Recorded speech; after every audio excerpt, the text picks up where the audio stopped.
Lunched on this thing for like 8 or 9 hours yesterday. Really had a great time. Relocated the catch can because I had to reclock this monstrosity. I still have to do something better with it, but it was close to the lower radiator hose. Either have someone tie this into here or extend it and blow it out the back of the fender behind the tire. So yeah, I had to relocate this. Came out pretty good. Some general cleaning, mounted some mirrors because you can't see out the back of those. So there's that. What else do we do here? Put the cover here on the shifter with the proper reverse lockout. Oh yeah, and the welding I got done. So the lower control arm bolt, won't be able to see it here. That gold thing right there. So I never welded the rear gussets in, and the bolts bent. So I ordered new bolts, proper length, and welded the gussets in, and got that straightened out. Kind of going over the suspension stuff on this. And I don't know if you'll be able to hear it, but let me give this a little shake and shimmy.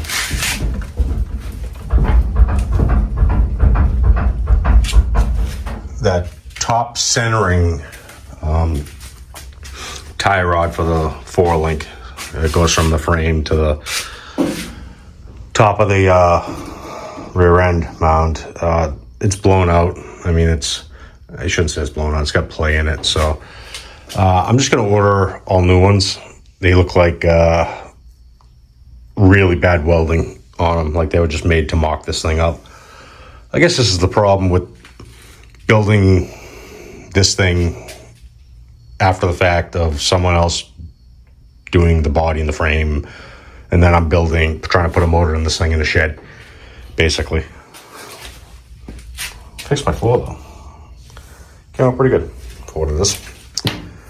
No, just to keep it clean. But either way, yeah, the 4-link, all the bars are gonna get changed with the proper hardware. I noticed a couple of the bolts, they were like threaded all the way through the eyelet, and that'll cause binding. So someone just used it to mock it up, basically, slam it together. So proper hardware, replacement bars, and I think mechanically this will be 100%. The only thing that's not hooked up is the dump valve on the trans, and this motor will never make enough power to even utilize that. So yeah, maybe I'll throw a picture up here, maybe I won't, I don't know. On the FTIs, not even on FTIs, but when you're running big horsepower and you need to loosen up the conveyor a little bit more at the line, you pop this button and it dumps some of the pressure out of the back. So it helps you get a little bit higher on a launch. I don't need it.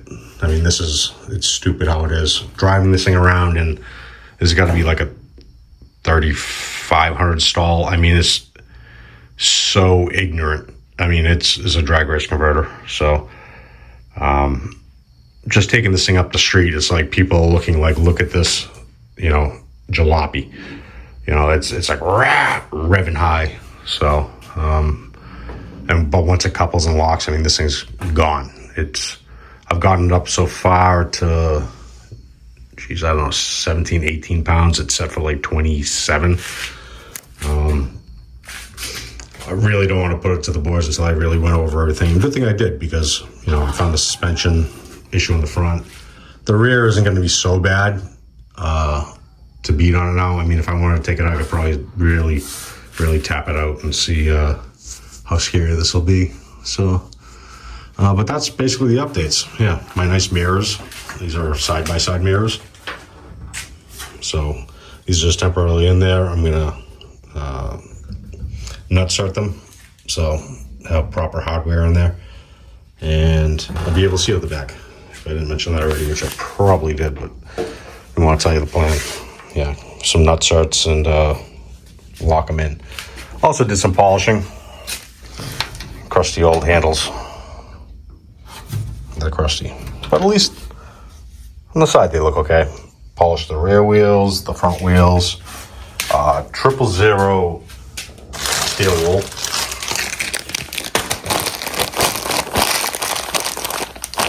is great for everything. I kind of like would touch this thing up with this crappy black paint, and literally it got everywhere. It's like those big turbo cans, so you really have to do a good job of masking things using that stuff. But 000 steel wool cleaned everything up nice. I also put a couple tack welds under here. The seam was starting to split, so that's just black Flexall tape or something.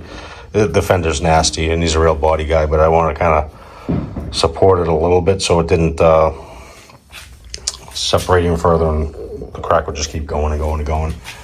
So that's the Labor Day update for the Willys. So I'll let you guys know how the first few test rides go with everything dialed in. All right, see ya.